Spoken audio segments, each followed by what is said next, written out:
DMTV Info, votre chaîne d'information en temps réel. La politique, la santé, le sport, les faits de société, la musique, les rumeurs et bien plus encore. Vous découvrirez cela dans notre chaîne DMTV Info.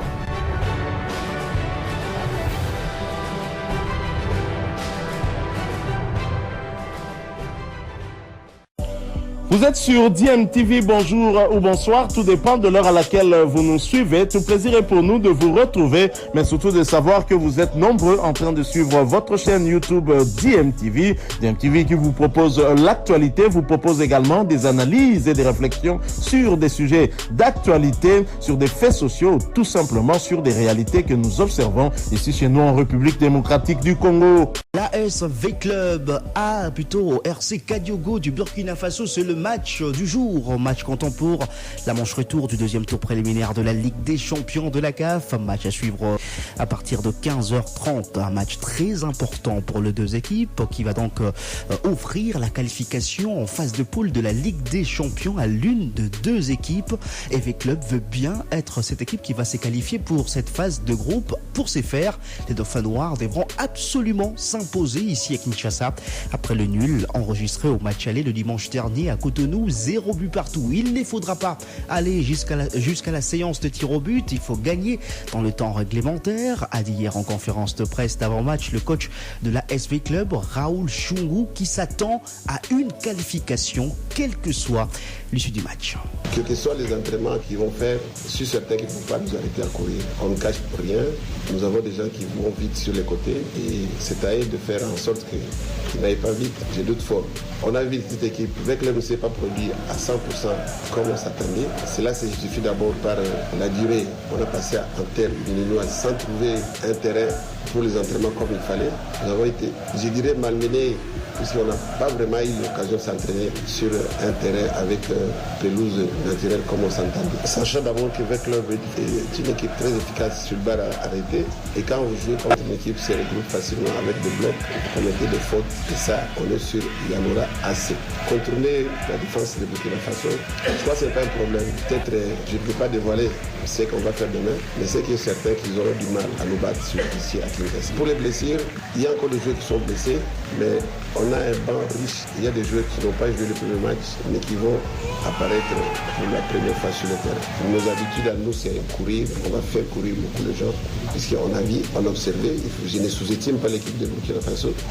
On a vu une équipe avec des athlètes un peu lourds, mais on a vu des joueurs aussi trop lourds qui ne vont pas supporter 90 minutes de course. Ils comptaient beaucoup plus sur les tirs au but, mais nous aussi, on a des gardiens qui ne sont pas moindres. Celui qui est à côté de moi, s'il faut se qualifier par le tir au but, il faut aussi nous qualifier. Mais je l'ai dit et je le répète que la séance de tir au but n'aura pas lieu.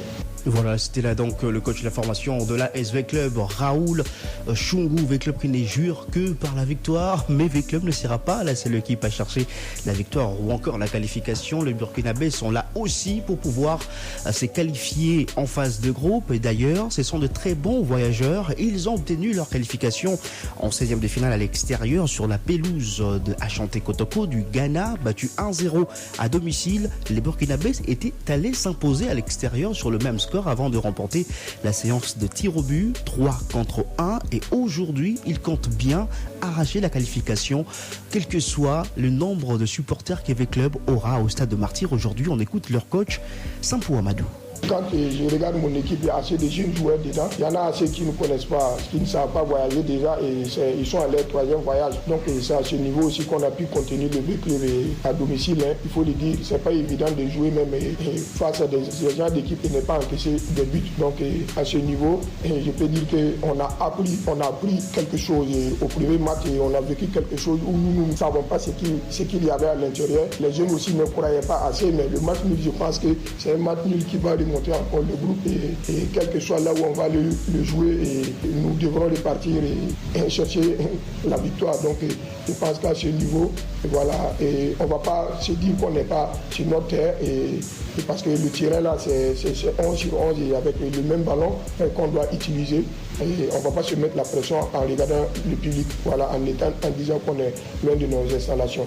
Voilà, c'était là donc le coach de la formation du Rail Club Kadiogo du Burkina Faso, Sampo Amadou. Et pour ce match contre la formation burkinabé, le club n'aura toujours pas son effectif au complet. Il y a d'ailleurs une nouvelle blessure, c'est celle de milieu de terrain Marga Pascal, touché au genou.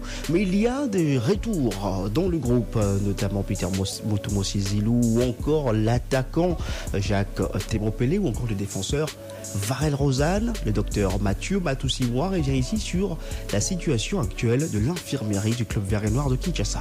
On a travaillé durement, on a vraiment fait de notre mieux pour essayer de récupérer un certain nombre de joueurs parce qu'on a connu des sérieux problèmes. Rester très longtemps à Cotonou, ça nous a coûté des blessures, ça nous a coûté des maladies, des palus, de typhoïde, tout ça. Mais bon, Dieu a fait grâce que nous avons pu récupérer un certain nombre, entre autres Peter Mutumosi qui sera de la partie. On a pu récupérer Temopele qui sera aussi de la partie. Et Tekiama, il est là dans le groupe. Farrell aussi, il est là. Et c'est vrai qu'il n'est pas totalement à 100%, mais il est déjà à 75%. Il pourra faire le mieux sur les terrains. Sinon, les autres, on continue à les soigner. Ils n'ont pas été complètement récupérés, donc nous avons préféré ne pas bourrer l'équipe des blessés parce que quand on est blessé, on s'entraîne pas comme les autres. Donc, il fallait vraiment que nous ayons moins de blessés, mais qui peuvent apporter beaucoup dans l'équipe. On a travaillé pour que ça soit comme ça. Zagré, il est déjà dans le groupe avec les autres, mais on n'a pas pu le retenir parce que lui n'a pas travaillé sur le plan tactique avec les entraîneurs. Marga a été blessé avec son genou, lui il est complètement out et demain on va passer encore l'IREM pour voir c'est quel type de blessure et comment le prendre en charge et quel sera le temps de repos pour qu'il puisse revenir sur le terrain. Voilà, c'était là le médecin de l'équipe de la SOV Club, Mathieu Matoussi-Mois. Et je l'ai dit, V Club aura besoin d'un grand nombre de supporters au Stade de Martyrs pour aller chercher cette qualification. Et le prix de billets ont été sensiblement réduits jusqu'à 1000 francs congolais, donc pour pouvoir accéder au Stade de Martyrs aujourd'hui. Donc 1000 francs congolais pour le pourtour et tribune latérale, 5000 francs congolais pour la tribune centrale, 10 000 francs congolais pour la tribune d'honneur B et 20 000 francs congolais pour la tribune d'honneur A. Je rappelle que vous suivrez ce match en direct et en intégralité aujourd'hui à partir de 15h30 heure de Kinshasa. Il faut gagner pour ne pas être réversé en Coupe de la Confédération et le perdant de ce match, encore de la double confrontation en général, va affronter le FC Saint-Éloi Lupopo en Coupe de la Confédération pour les tours de barrage. Vous le savez, le tirage au sort a été effectué il y a deux jours en Égypte. D'abord, moral les vous m'a calmé. Cette année, il faut d'abord travailler sur la discipline. D'abord, moral vous met à bien. Match aller déjà et c'est l'équipe toujours concentré. Match la mission à lobby arrêté. D'abord, tout ça vous m'a déterminé. Message la roue lancé. Donc tous les véhicules lobby, vous m'a rempli stade en vert et noir. Et ça la mission vous m'a bien déterminé. Match à la fois passée. D'abord, tout ça vous m'a déterminé. Tout ça vous m'a déterminé vraiment. D'abord, match aller le exemple c'est sa finition. Mais d'abord, tout travail on a des jours où déjà d'abord tout ça vous m'a déterminé vraiment. Là si le filet et tremblé à plus de 4 fois. D'abord tout ça vous m'a déterminé. Ouais. Et concernant les autres affiches de clubs congolais, Desampé sera face à la formation de Flambeau du centre du Burundi, alors que le tout-puissant Mazembe affrontera la formation de Royal AM de l'Afrique du Sud. Match aller le 2 novembre, match retour le 9 novembre. Et justement, le tout-puissant Mazembe ne va pas prendre part à la phase de groupe de la Ligue des Champions pour la deuxième fois. D'ailleurs, depuis 2019, une seule demi-finale de Ligue des Champions disputée par la formation du tout-puissant Mazembe, une demi-finale de la Coupe de la Confédération, et depuis 2017, l'année du dernier titre remporté par Mazembe sur le plan continental. Les Corbeaux semblent être sur une pente descendante sur le plan continental. Quelles en sont les causes? On écoute l'avis de l'analyste sportif Eddie Kankukadima. La décadence de Mazembe, c'est après le départ de Moïse Katumbi comme gouverneur de la province du Katanga. Je dirais que le Saint-Éloi Lupopo d'aujourd'hui, c'est le tout-puissant Mazembe d'hier. Hier, Mazembe bénéficiait de Katumbi comme gouverneur. Aujourd'hui, le Saint-Éloi Lupopo bénéficie de l'aura de Jacques Kabula Katoué comme gouverneur du Haut-Katanga. La décadence de l'équipe de Mazembe est arrivée après les 3 coupes. Moïse Katumbi est allé en exil. le tout-puissant Mazembe a tout revu. Les budgets, le tout-puissant Mazembe a revu la politique de son recrutement. On a revu le recrutement en interne en se basant sur le centre, mais aussi qui recrute dans Mazembe. C'est aussi ça le vrai problème. À l'époque, on recrutait tous les meilleurs d'Afrique et ça ne posait aucun problème parce que Mazembe avait beaucoup d'argent. On ne sait plus qui recrute dans Mazembe. Tout celui qui est proche de Katumbi veut avoir un joueur. Franck Dumas a recruté quel joueur? Le secrétaire, les trésoriers, les secrétaires sportifs, voire même le président, tous sont recruteurs. Mais qui a besoin d'un joueur? Pour quel profil?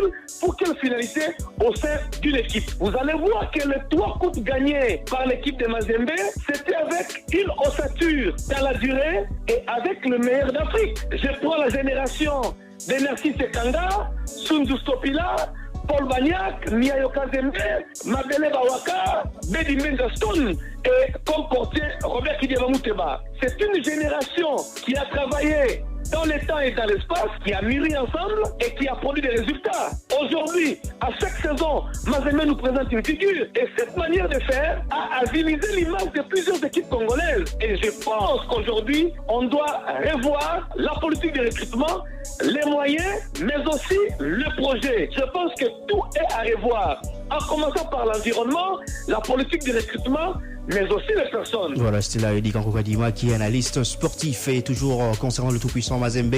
Les Corbeaux n'ont plus que la Coupe de la Confédération et la Ligue nationale de football, le Vodacom Ligue 1 pour mieux le dire, pour pouvoir sauver leur saison. Ils ont bien commencé le championnat national de la Vodacom Ligue 1 hier avec une victoire 3-0 devant l'US Panda, avec notamment demi marqué par Zemanga Sosé, Wilfried Kaya ainsi que Reinfold Kalaba. Aujourd'hui, toujours en Vodacom Ligue 1, Lupopo sera reçu par la formation de Lubumbashi Sport, donc pour cette rencontre d'aujourd'hui d'ouverture en championnat national de la Vodacom Ligue 1.